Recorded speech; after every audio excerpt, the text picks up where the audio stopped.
Okay, as it is 6:15, I will go ahead and get started. I can see we have around 5 to 6 people here.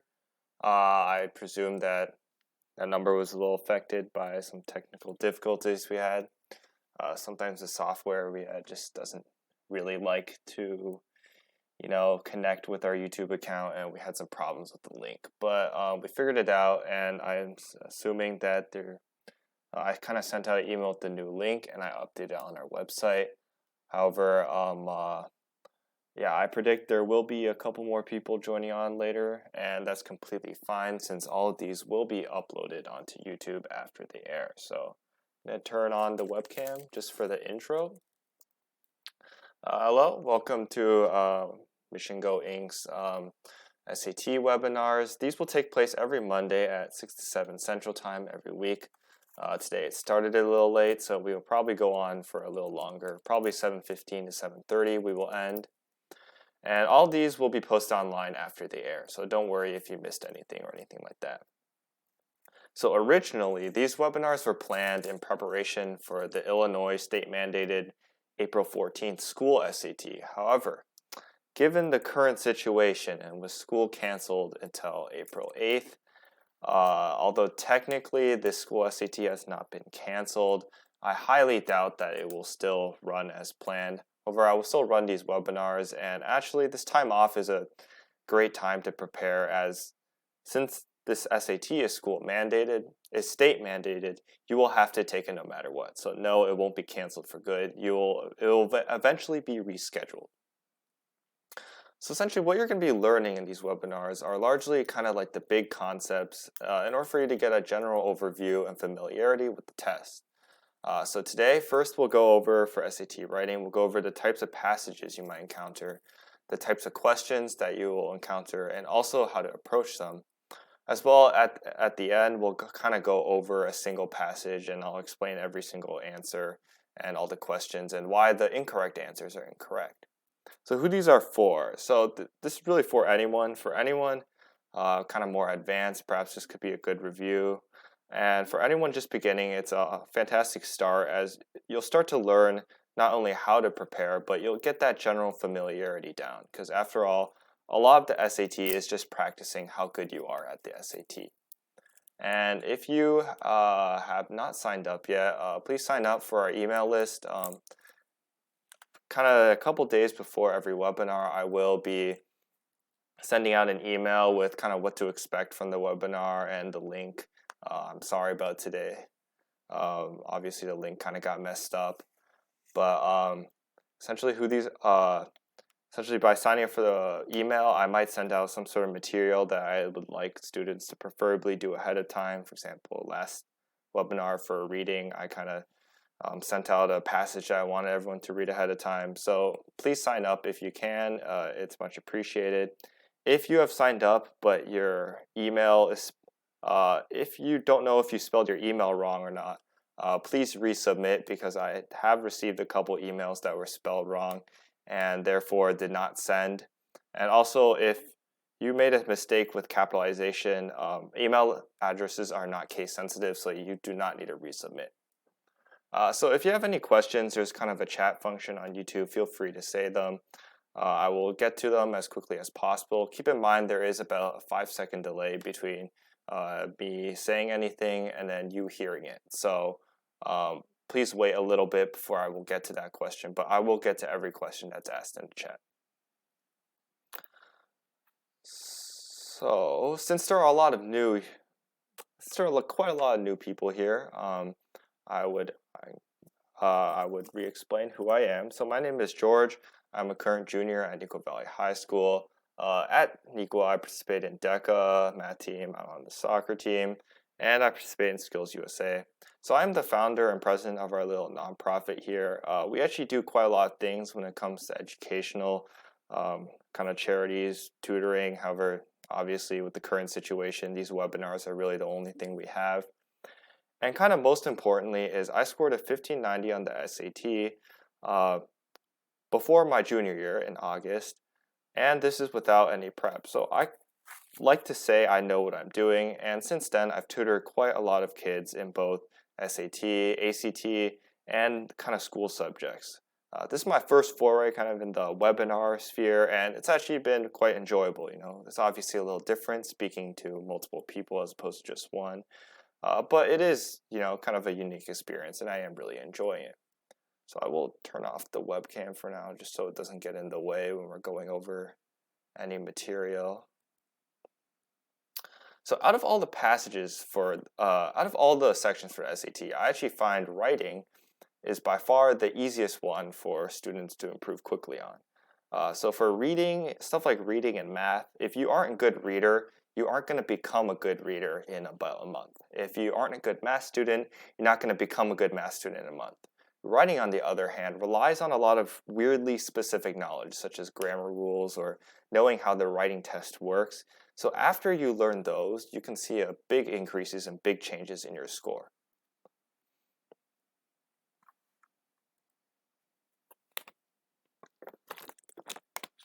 So kind of overview of SAT writing. SAT writing has 44 questions in 35 minutes, so it is the most kind of time-intensive section out of all of them on the SAT. There will be 4 passages and 11 questions.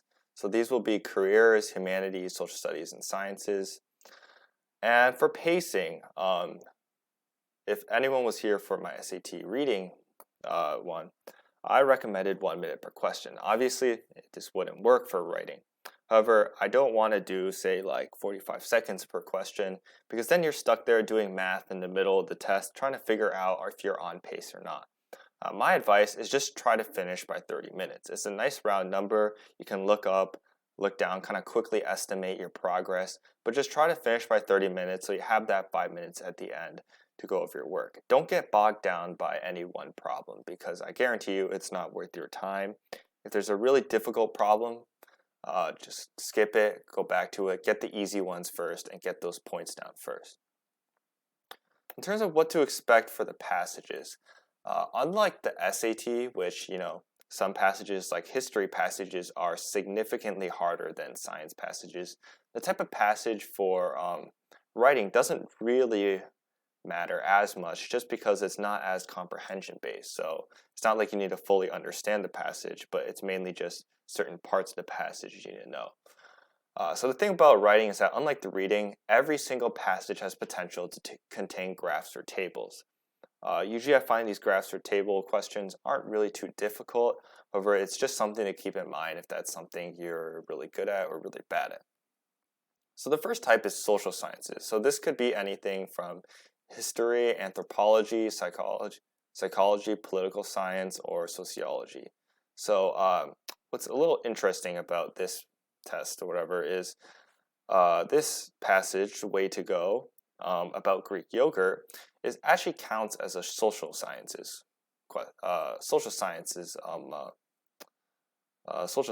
passage, which is a little confusing because it doesn't quite fit in any of those categories. But just keep in mind there can be quite a lot of variance. Secondly, we have the sciences ones. So these will almost always contain a graph or table because science, duh. And this will usually be in earth science, biology, chemistry, or physics. As I said before, these kind of categories don't really matter in terms of the writing section. So for careers, this is just trends or debates in any major professional field.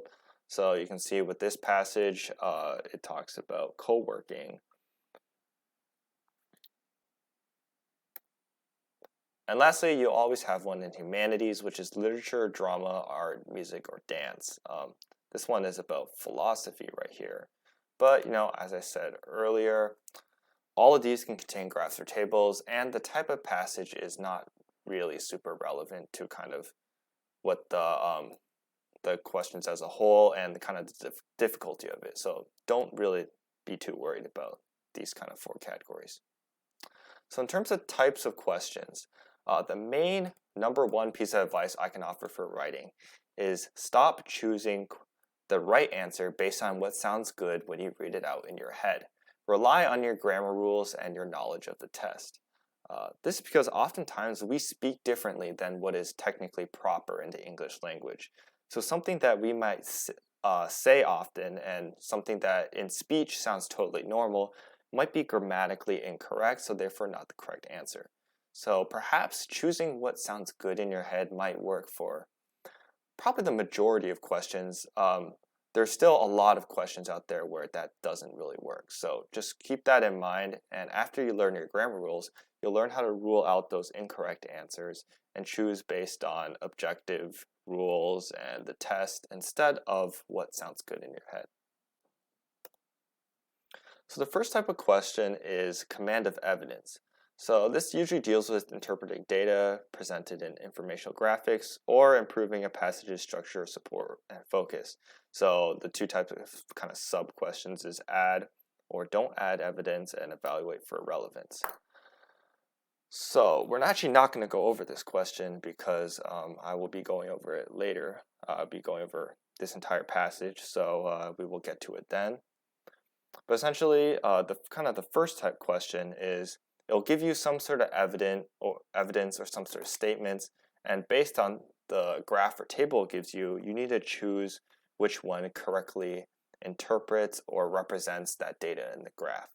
So really, these type of questions are all about interpreting those graphics. So just getting more and more practice, and often I find these questions aren't really that difficult. It's all about just reading carefully and making sure that the answer choice is actually reflecting what's shown, because although that might sound easy in theory, I've seen way too many times students accidentally pick the wrong answer because they read a number wrong, or they look at a graph wrong, and those are easy points that you should be getting.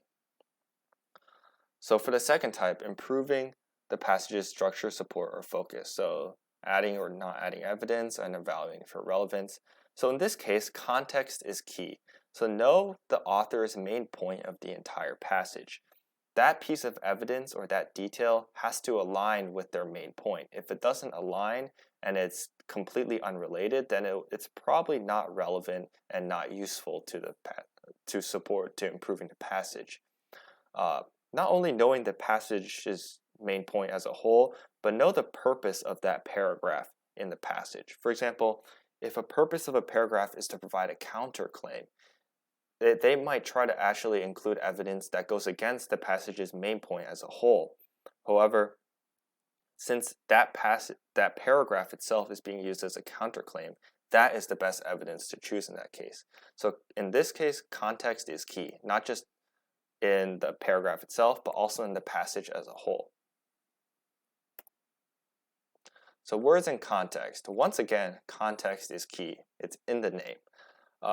The unfortunate part of words and context is it often relies on you knowing the definition of words and how they are often used in the English language.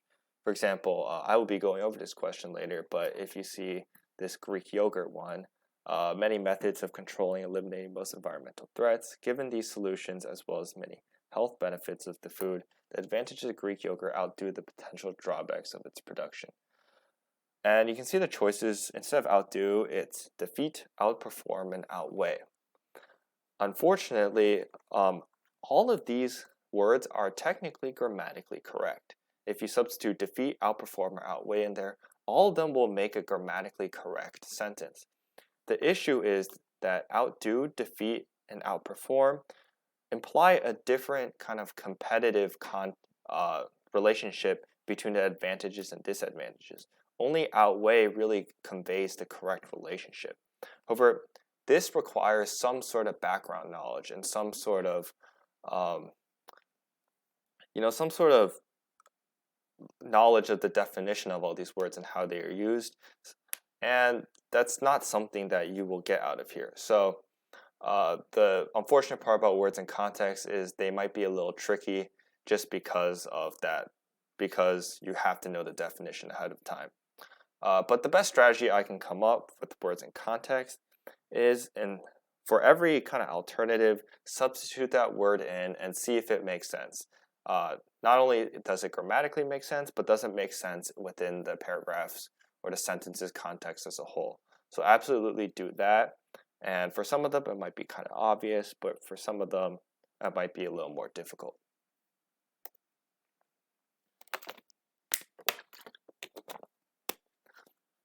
So next is expression of ideas. So expression of ideas tends to be a little trickier just because it asks you about usually the passage as a whole. So not just kind of one part of the passage or one specific word. Sometimes it refers to passage as a whole.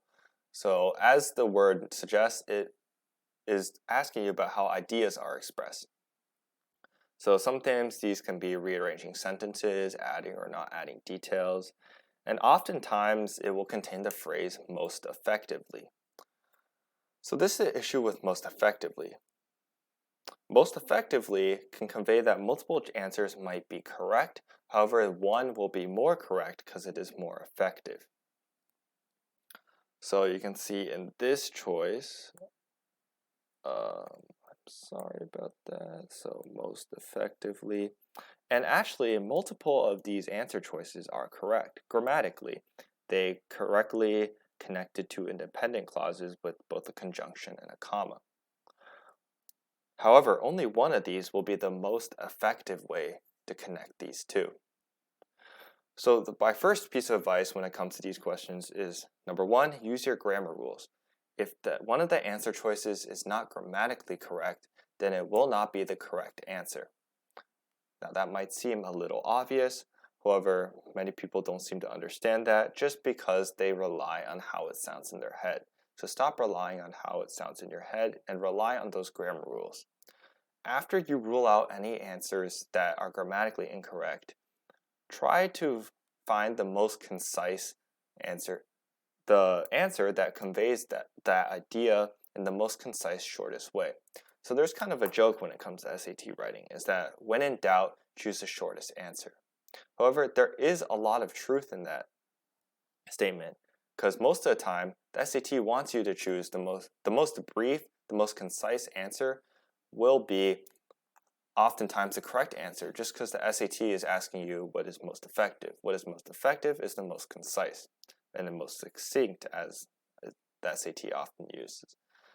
So actually, number 13, if we apply the strategy right here, A is indeed correct.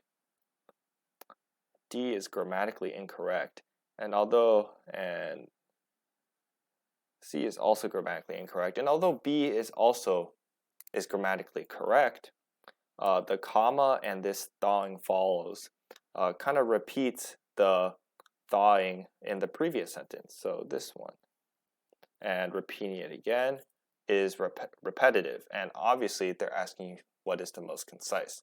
So B would be incorrect as well. And therefore, A is the correct answer. So kind of the last bit is standard English conventions. So standard English conventions is purely based on your grammar and punctuation rules. So more than ever, this is rely on your grammar rules. And one just thing to know about this is the Oxford comma, which, if you don't know, is in a list of items, there should be a comma right before the and. That is called the Oxford comma. And there's a lot of places that kind of are supporting of getting rid of it just because they don't think it's any use. The SAT does use the Oxford comma. So in this case, for example, if you look at number 4 here, yogurt manufacturers, food scientists, and government officials are also working together to develop additional solutions for reusing whey. So as you can see, it's kind of listing people: yogurt manufacturers, food scientists, and government officials. However, obviously a semicolon is incorrect, so we can cross that off. Colon would be incorrect because colons indicate either lists or details, and I will get to that later. And D is incorrect because it contains one more comma than you really need. So C would be correct, and notice how they do want you to include that Oxford comma. So whenever there is a list, keep in mind that although you might exclude the Oxford comma and it's not grammatically incorrect, the SAT does want you to include it. So next we will be going for grammar rules. A couple of the most important grammar rules, I would say, just because, as I said earlier, grammar rules are the most important thing when it comes to SAT writing. It helps you rule out answers and helps you identify correct answers. So obviously this won't be any kind of complete grammar review. However, this will be an overview of what I think are the most important grammar rules out of all of them that, in my experience of doing SATs.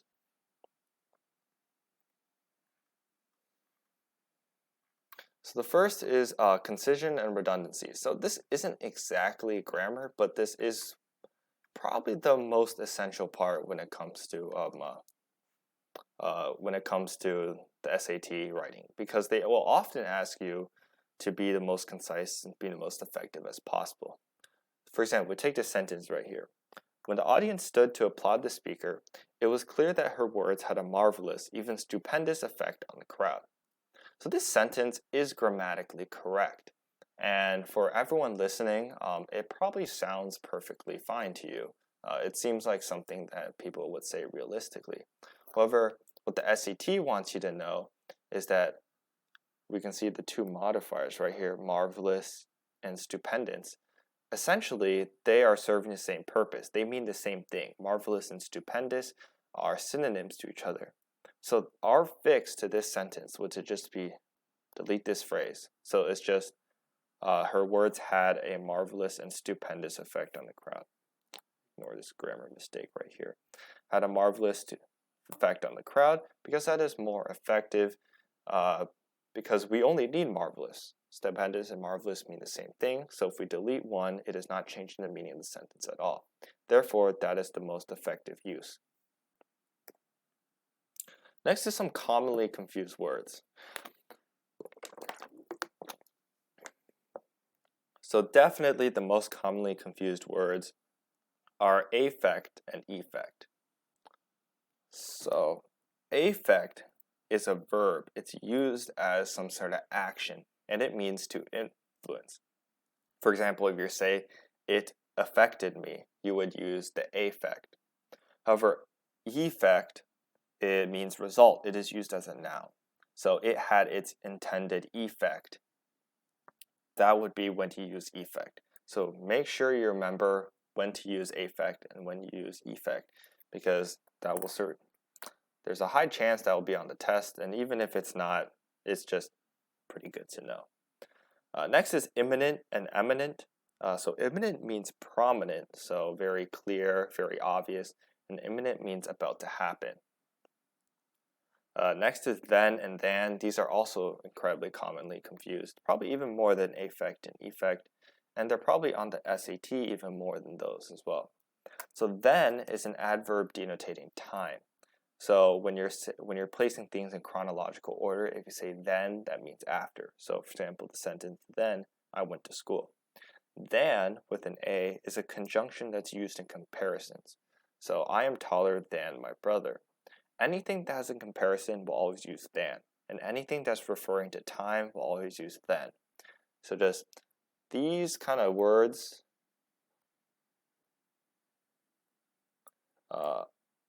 I'd say, are the most important ones that you should know for the SAT. Next, we have types of sentences. So first off, we have the simple sentences, essentially just one independent clause. And an independent clause is a sentence that can stand by itself. So it is a complete idea, and it has a subject and a predicate, or a noun and an action. So I ran to school. That sentence can stand by itself. It has a subject, I, and an action for it, and I ran. Second is a compound sentence. So I will talk about on the next slide how compound sentences are joined, but essentially compound sentences are made out of two independent clauses. For example, I ran to school, and Bob ran with me. I ran to school has a subject, has a predicate, and it can stand by itself. For example, we just made that into a period. I ran to school, that's a complete sentence. And Bob ran with me. We have a subject, we have a predicate, and this sentence can stand by itself as well. Bob ran with me is a complete sentence. So a compound are two of these independent clauses joined together. Complex sentences are one dependent clause and one independent clause, or a subordinating clause as they're also called. So For example, although I got plenty of sleep, I was still tired in class. So I will go over how these two are joined together as well later. And you can see this first part, although I got plenty of sleep, that is a dependent clause because by itself, for example, if I made this comma into a period, although I got plenty of sleep, that is not a complete thought. Although I got plenty of sleep, then what? It's not a complete thought in itself.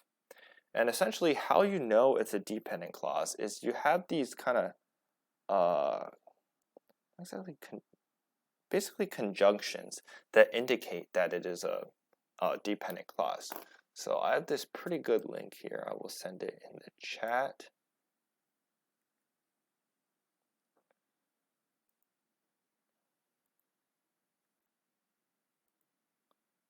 That link, it basically contains a pretty thorough list of any dependent clause conjunctions you really have to know. So once you see one of those words in front of a clause, you know that's a dependent clause. And then finally, the most rare type of sentence is the compound complex sentences. And this is when there's at least two independent clauses. There could possibly be more, and at least one dependent clause. So although I got plenty of sleep, I was still tired in class and I almost fell asleep. So you can see dependent clause, independent, independent. These sentences are quite rare, but they are important to keep in mind just so you know that they are not run-on sentences. They might seem like run-on sentences, but they aren't because that is a dependent. So next is one of the most important parts of the SAT, which is how to connect sentences. So on the SAT, there will almost always be a couple questions about how do we most effectively connect these two sentences. So firstly, for a dependent clause and an independent clause, as we went over before, you only need a comma. Nothing more, nothing less. It will always just be a comma. So once you see one of those dependent clause conjunctions and then an independent clause after, it will always just be a comma connecting those two. For independent clause and for two independent clauses or compound sentences, you need either a semicolon or a comma and a fanboys conjunction. So for example, semicolon, I ran to school, semicolon, Bob ran with me. Nothing more, no conjunctions, nothing else, just the independent clause, a semicolon, and then an independent clause. A comma in itself is not strong enough to hold two independent clauses together. That is incredibly important to remember. Next, we have comma and a fanboys conjunction. So a fanboys conjunction is for, and, nor, but, or, yet, or so. So normally for the SAT, you don't really need to remember anything, but this is absolutely important. You need to know all 7 of these because they will occur a lot, and not every conjunction is a fanboys conjunction. Fanboys conjunctions are the only conjunctions strong enough to hold together two independent clauses. And these fanboys conjunctions always must be preceded by a comma. Always, always. And the comma always goes before the conjunction, never after. Remember these things. They're absolutely important. I know semicolons aren't really taught in schools that often, and they're often mixed up with my next point, colons. So colons, like again, aren't really taught in school much, and most kids, taking the SAT don't really use them in their writing. In fact, as my 8th grade English teacher once said, if I see semicolons and colons in your writing, I know you probably either plagiarized or just used Microsoft Word's autocorrect. And that is a good point. They aren't taught very often, so kids often get them mixed up and they don't know how to use them. However, semicolons and colons are completely different. Colons only have 2 purposes. One, it introduces a list. For example, I ate a lot of fruit, apples, oranges, and bananas. The colon in this case introduces this list of fruits. The second use is it provides a detail about the previous idea or elaborates on some sort of sentence. For example, this one, there was only one conclusion, colon, he did it. This kind of sentence right here further elaborates on that one. So it kind of provides further detail into the one preceding the colon. So keep that in mind because semicolons and colons serve entirely different purposes.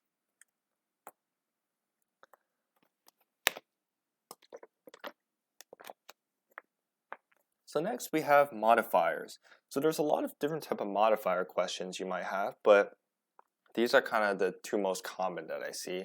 So the first is dangling modifiers. So essentially dangling modifiers are just modifiers that modify the wrong word.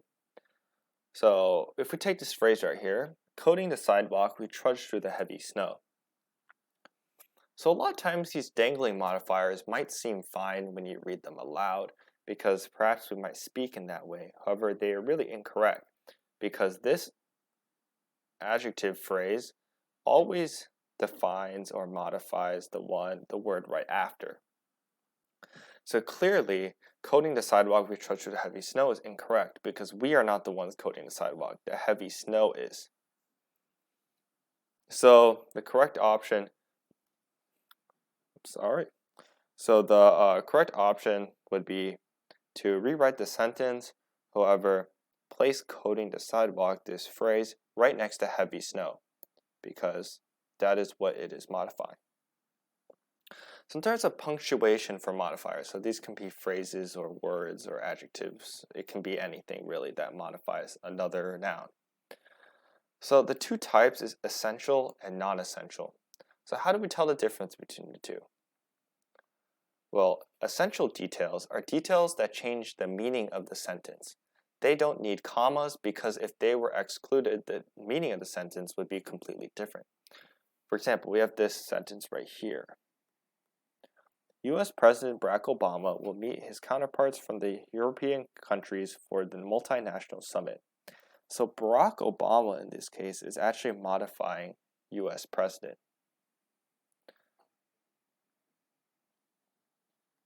So in this case, this is an essential one. This is an essential modifier. Why? Because if we just said the U.S. President will meet some of his counterparts from the European countries for the multinational summit, well, which U.S. president there are? There are dozens of them. So it obviously completely changes the meaning if we just say Barack Obama because that specifies which president it was. So therefore, we don't need commas around here. However, there are also non-essential modifiers. So this sentence right here. This part of the minuet should be played with steadily increasing volume or crescendo until the final chord. So this phrase right here, if we take it completely out, this last part of the minuet should be played with a steadily increasing volume until the final chord. This is exactly the same. This is just providing some sort of extra information and providing some sort of synonym to kind of this right here before. However, if we take it out, the meaning of the sentence remains the same. Therefore, we need to separate it with commas because it counts as a non-essential modifier. So with this kind of essential versus non-essential, it's mainly about you need to kind of get a feel of it. So just do as many practice problems as you can, and you eventually start to realize which ones count as essential and which ones count as non-essentials. But for now, just remember, essential completely changes meaning of the sentence, and you need a comma. Non-essential does not change the meaning of the sentence. You need to separate it with commas. So next we have parallel construction. Parallel construction I often see on the test, and there will always be a couple of them on every single writing section, for some reason. And essentially this just states that things that need to be in the same grammatical format. So this could be tense, this could be referring to phrase structure, this could be anything. But usually this parallel construction stuff is quite obvious and is not really too difficult. For example, we have right here, painting your bedroom requires picking a color, measuring the walls, get the right tools, and buying paint. So we can see right here that there's a distinct grammatical structure being formed. We have an ing verb followed by No, I'm sorry. We have a gerund followed by a noun, another gerund followed by a noun, gerund followed by a noun. So clearly the odd one out is right here. Get the right tools. We need that to also be a gerund and then a noun. So a gerund is any ing that is used as ing phrase that is used by a noun. So our fix is just to change get to getting. And then now we have parallel structure with gerund, gerund, gerund.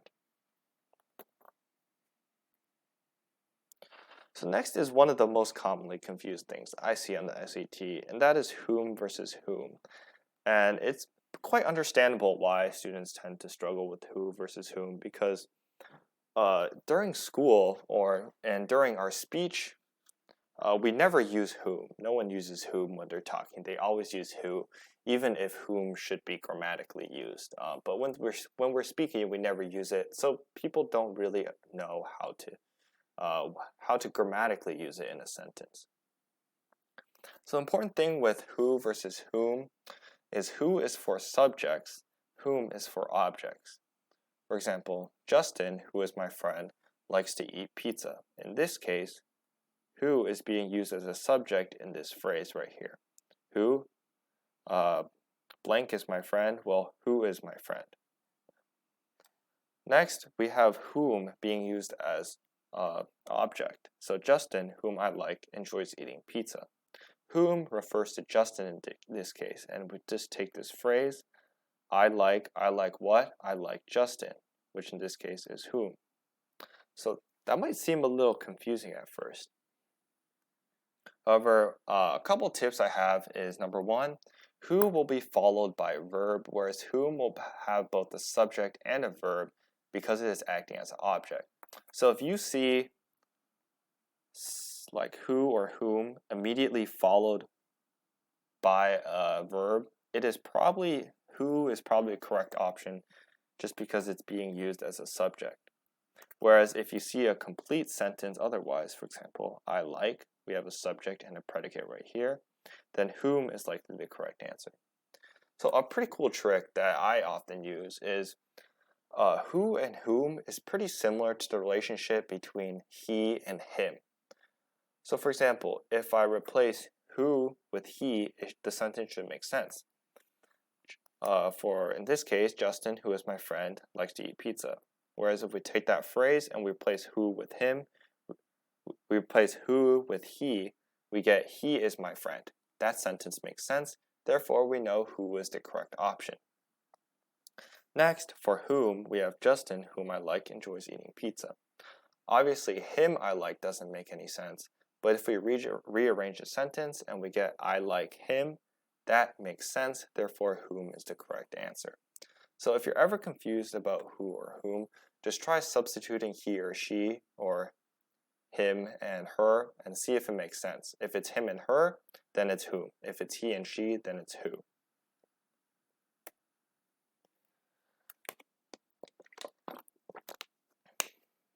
So next we have verb agreement or tenses. So this essentially states that verbs must agree with their subject.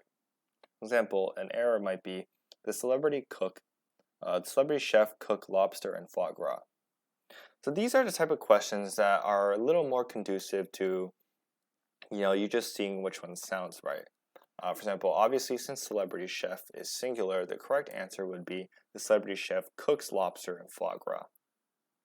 However, the first sentence, it just sounds wrong. The celebrity chef cook lobster and foie gras, that just sounds incorrect. However, the fix, the celebrity chef cooks lobster and foie gras, that sounds much more accurate.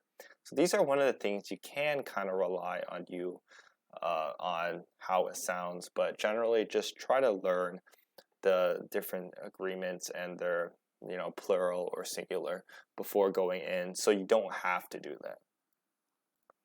And then next we have tenses must stay constant kind of throughout a section.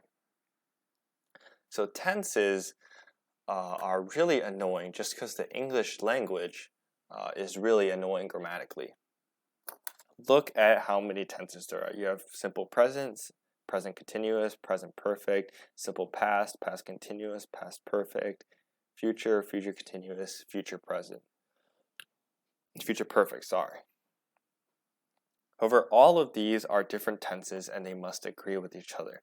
So it is really annoying, but I recommend that you do some research yourself, find what all of these might mean, and then get really familiar with them, because occasionally you'll have one of those problems that ask you about tenses and it will suck and it will be pretty difficult. But if you know all the tenses and you know what they mean, it will make your life way easier once you come along those questions. So in terms of tips and strategies, so a couple of the easy points I see is to close any punctuation such as parentheses or these long dashes, which no one ever uses in their writing and is not taught in English class. However, those are called em dashes. So essentially, how I see any parentheses or em dashes is they're kind of interruptions within the middle of the sentence that provide some sort of detail. So if we take this sentence right here, Bob, a cheerful fellow, likes to sing. You can see the em dash kind of serves as an interruption in the middle of the sentence. However, like a parentheses, which I'm sure most of you are a little more familiar with, and you know that you have to, after one parentheses, you have to close them with another. The em dash is the same thing. After you interrupt the sentence with one em dash, you need to close it off with another em dash. So if you ever see one em dash and you don't see another period, but then the sentence continues after, almost always is your correct answer choice going to contain an em dash that closes it out. So obviously, keep that in mind because those are easy points. There usually is only one or two answer choices that contain an em dash, so you can automatically narrow it down to that answer choice.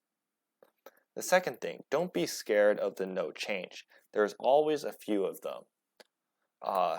Obviously, if you're getting like too many, if you get like half of your answer choices are no change, then that's probably incorrect. However, during my SAT, when I took it in August, there was something like 3 or 4 no changes in a row, followed by like another 2 no changes in a row.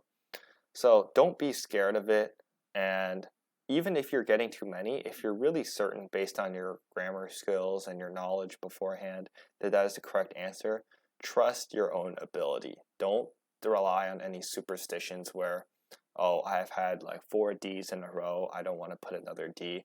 Rely on that knowledge you had beforehand. And once again, rely on your grammar rules, not how it sounds. I can't stress that enough. And the last one is to eliminate 3 wrong answers. And this is the same strategy I had for the reading, but I know it seems a little obvious at first.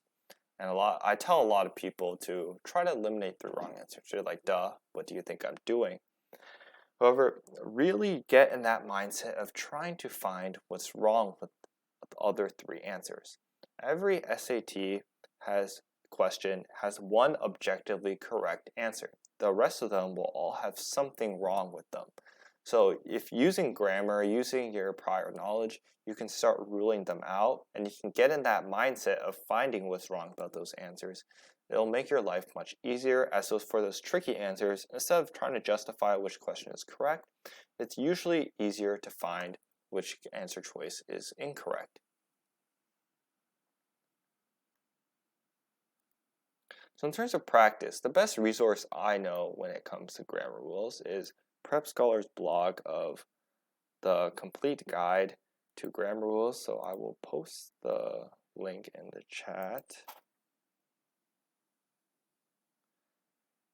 So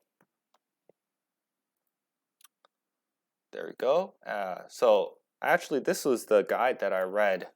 I spent maybe 20-30 minutes reading the night before the SAT, and it's a great kind of just quick overview of all the rules you might need. And actually all of them contain links to more detailed versions to every grammar rule, so you can get something more in depth. And that's a fantastic resource. That is essentially all the grammar rule review you need. And next is just to practice. Do as many problems as possible. The best way to learn SAT writing and get a feel for kind of what the questions are and what's the correct answers is just to do as many problems as possible. So if you get the questions wrong, be sure to read the solutions. If it doesn't really make sense, then try to see if you can justify it in your own words. But just practice, practice, practice. That's the key to doing well on the SAT. No one has the secret to doing well on the SATs. It's really all comes down to practice. The more you practice, the better you get at it.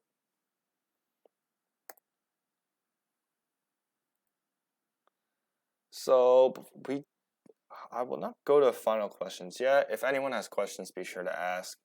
However, because I will be going over the first 11 problems on practice test 1 of the writing section. So if you want to follow along, I will copy and paste the link in the chat.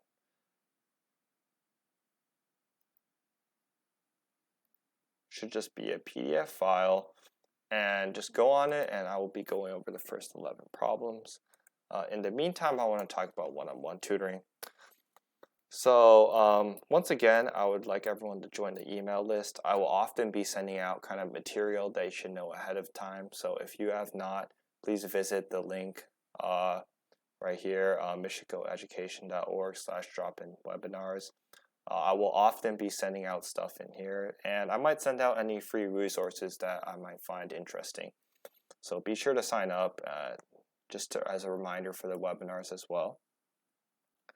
And so, as I mentioned before, for a while now, I've been doing one-on-one tutoring for both private test prep, SAT, ACT, school subjects, writing, math, or physics, and we even do college consulting. One of the members of our organization is a current Ivy League student, and given that all the Ivy League schools are currently being done online, she has more than enough time to help any rising juniors or seniors if they're here for some reason, or even if you're younger, freshmen or sophomores, kind of get familiar with the college process and kind of start creating a college plan. And if you're interested in any of those, be sure to email us right here, missiongoeducation@gmail.com. Currently, I have moved completely on to online tutoring. However, I completely moved on to online tutoring just because of the current situation with the COVID-19 outbreak. However, I do prefer in-person tutoring, so once the situation gets better, I will try to move on to that. Additionally, if you don't live in the Chicagoland area, online tutoring is a great alternative just because, the location barrier. So next, we'll be moving on to practice test 1. So if you're following along, or if you're on the email list, you likely have already seen this. But hopefully you've read it ahead of time and tried it. If you haven't, it's completely okay. But I will be going over these first 11 problems. So this passage is called Way to Go. It is about Greek yogurt. Way to go, haha. College Board always has a sense of humor. So let's read it. Greek yogurt, a strained form of cultured yogurt, has grown enormously in popularity in the United States since it was first introduced in the country in the late 1980s. From 2011 to 2012 alone, sales of Greek yogurt in the U.S. increased by 50%. The resulting increase in Greek yogurt production has forced those involved in the business to address the detrimental effects that the yogurt making process may be having on the environment. Fortunately, farmers and others in the Greek yogurt business have found many methods of controlling and eliminating most environmental threats. Given these solutions as well as many health benefits of the food, the advantages of Greek yogurt outdo the potential drawbacks of its production. So let's zoom up so we can see it more clearly. So number 1, we've seen this problem before. So the advantage of the Greek yogurt outdo the potential drawbacks of the production. So our answer choices are no change, defeat, outperform, or outweigh. So essentially this word, whatever the word this is, let's see if I can make it thinner. Whatever this word is referring to the relationship between advantages and drawbacks. So it's essentially trying to say that the advantages of Greek yogurt are outweigh or are kind of that it's comparing the advantages and the drawbacks, and it's kind of, how do you say it, comparing the two in terms of which one reigns overall supreme. So the issue is that both outdo, defeat, and outperform all implies some sort of competitive advantage between the two nouns. So, but the issue is that these aren't competitive. They aren't competitors. They aren't in a race or anything. So the correct answer here is outweigh, because it correctly implies that kind of weighing comparison at relationship between those two. So this is one of the situations where you have to know how outperform, defeat, and outdo and outweigh are all normally used within a sentence. If you didn't know that, this problem would actually be pretty tricky. However, if we just substitute every word in, the advantages of Greek yogurt defeat the potential drawbacks of the production. That doesn't quite sound right. The advantages aren't defeating. It's not a game or anything. The advantages of Greek yogurt outperform the potential drawbacks. Once again, this isn't a sport or anything. The advantages can't outperform anyone, and outdo implies that very same relationship. So that is why outweigh is correct. The main environmental problem caused by the production of Greek yogurt is the creation of acid whey as a byproduct. Because it requires up to 4 times more milk to make than conventional yogurt does, Greek yogurt produces larger amounts of acid whey, which is difficult to dispose of. To address the problem of disposal, farmers have found a number of uses for acid whey. They can add it to livestock feed as a protein supplement, and people can make their own Greek-style yogurt at home by straining regular yogurt. So we have number 2 right here.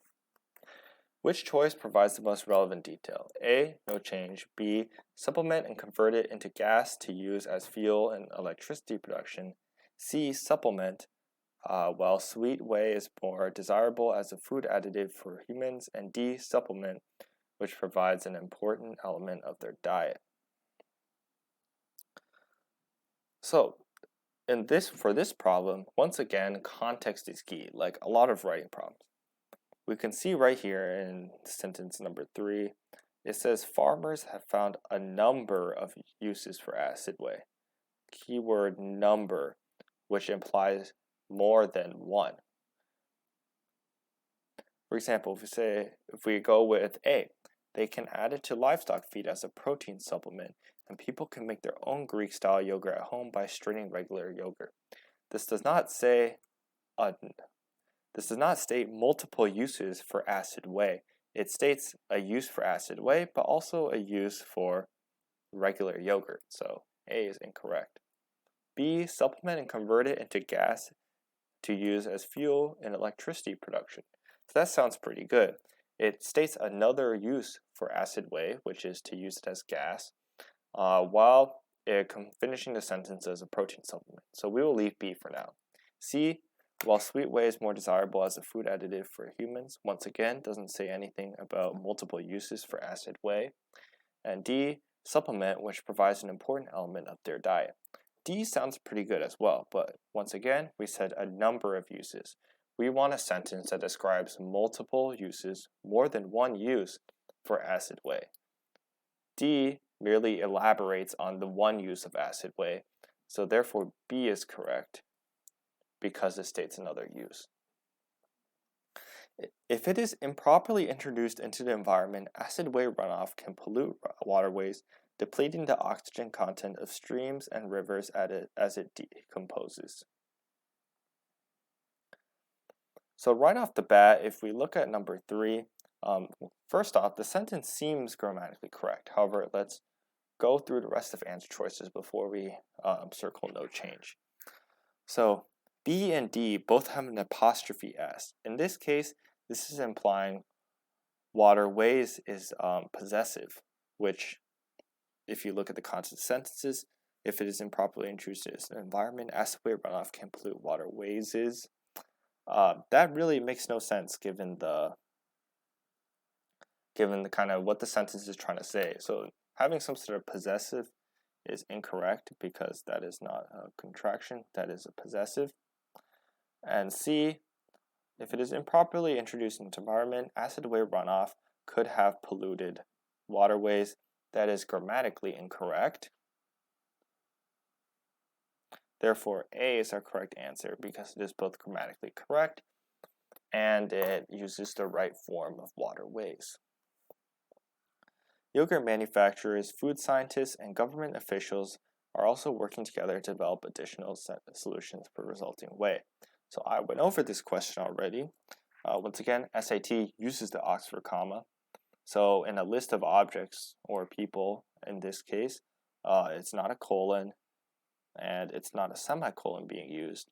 And the colon after, the comma after the and makes this choice incorrect. So therefore C is correct because it just contains the Oxford comma itself. 5. To make this paragraph most logical, sentence 5 should be placed. So let's go back to sentence 5. Sentence 5 is talking about if it is the downsides of acid way runoff. So what acid way can do to the environment.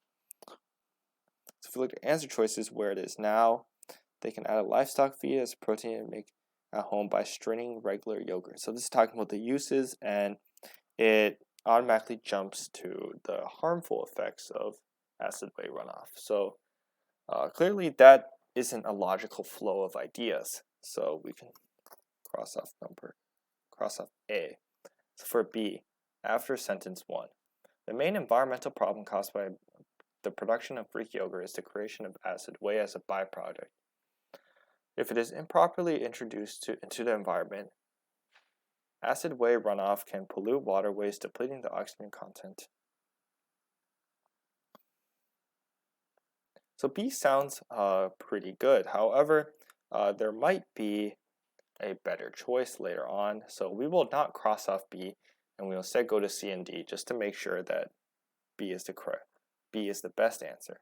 So after sentence 2, because it requires up to 4 times more milk to make than conventional yogurt does, Greek yogurt produces larger amounts of acid way, which is difficult to dispose of. So if then we talk about the exact downsides of acid way, that is actually a better flow of ideas than placing it right after sentence 1. Because after sentence 1 introduces the environmental problem. Sentence 2 explains why the environmental problem exists, and sentence 5 would further introduce kind of the precise effects and the exact implications that acid way has. So actually, C is the better choice.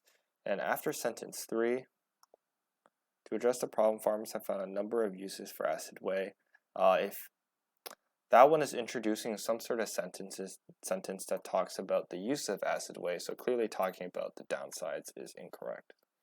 So C is the correct answer.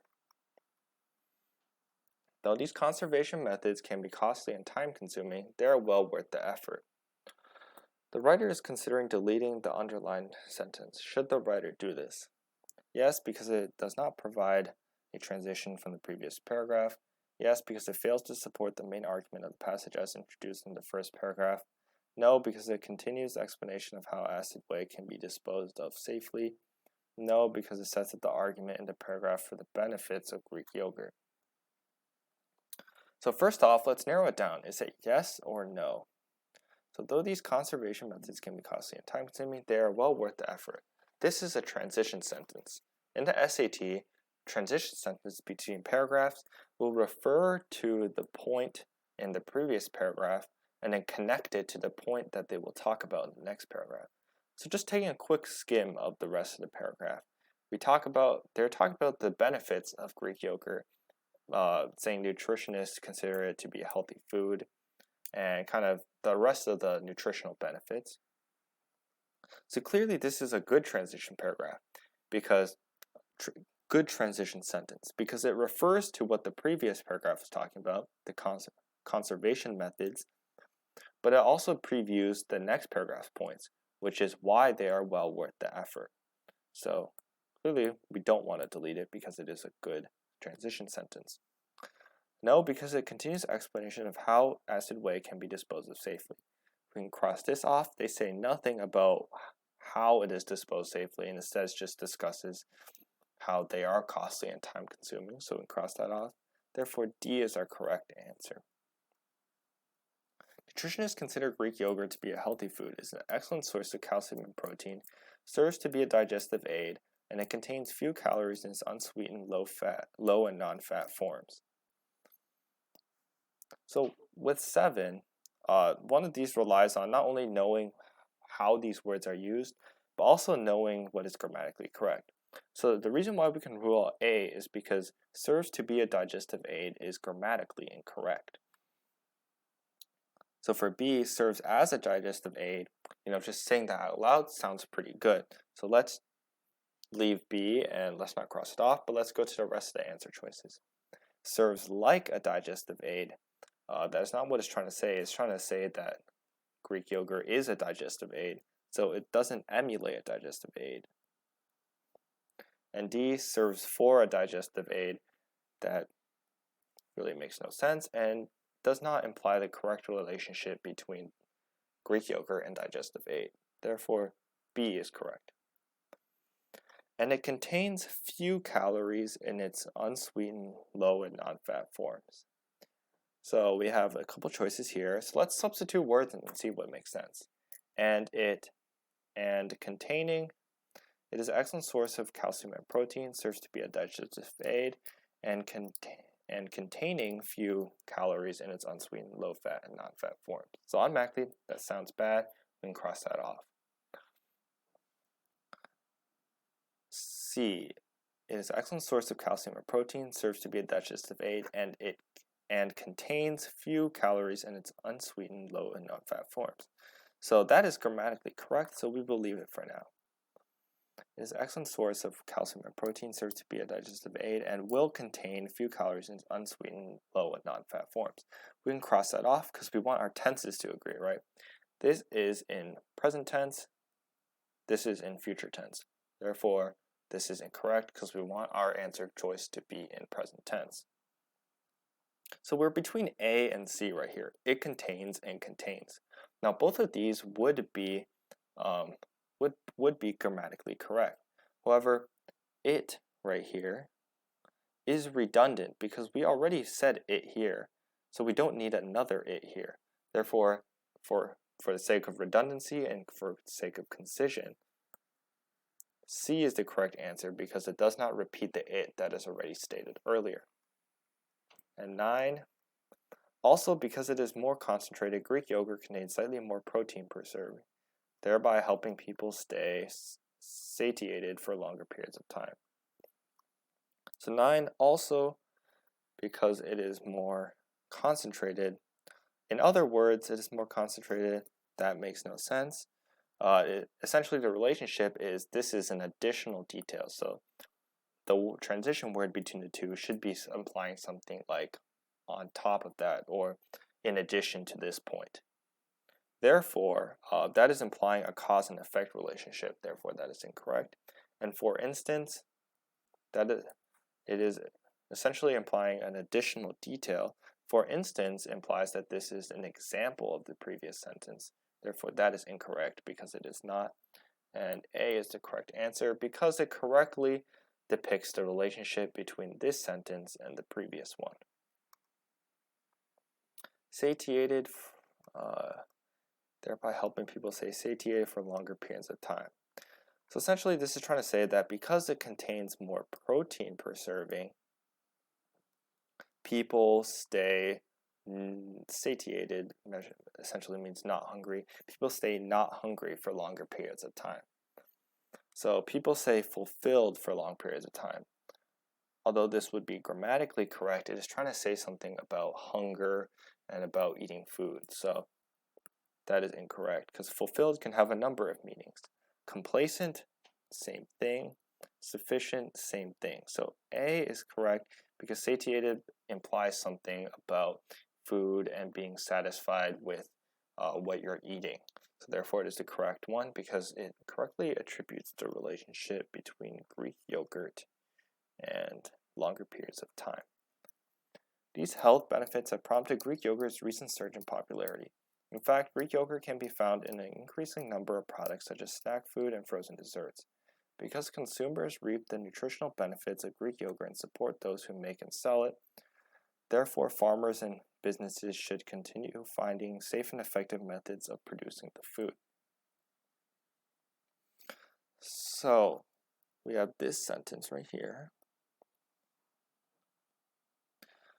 So because this because essentially makes that entire phrase into a dependent clause. So what we know about dependent clauses is that you only need one comma to separate them. Nothing more, nothing less. Thus, this therefore right here is being used as a conjunction, and it is grammatically incorrect to have it because we're only connecting a dependent clause with an independent clause. Therefore, A is incorrect. So we're trying to find a choice here that only contains a comma and nothing else, just a comma and then starting the next sentence with farmers. So immediately D is incorrect because it doesn't even have a comma, it has a colon.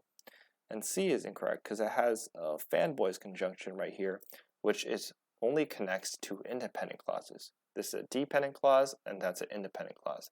Therefore, B is correct because it is using only that one comma to connect it to. So I hope this has been helpful. Once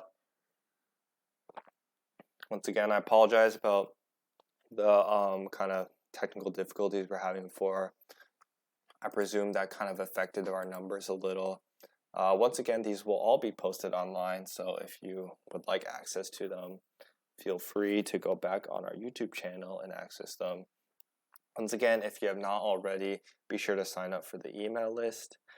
I hope this has been helpful in some way, and if you have any questions, feel free to email me, ask in the chat, and if you're interested in one-on-one tutoring, definitely email me. I can make that happen. I have way too much time on my hand right now. So if there's no other questions, I will be going ahead and ending the stream.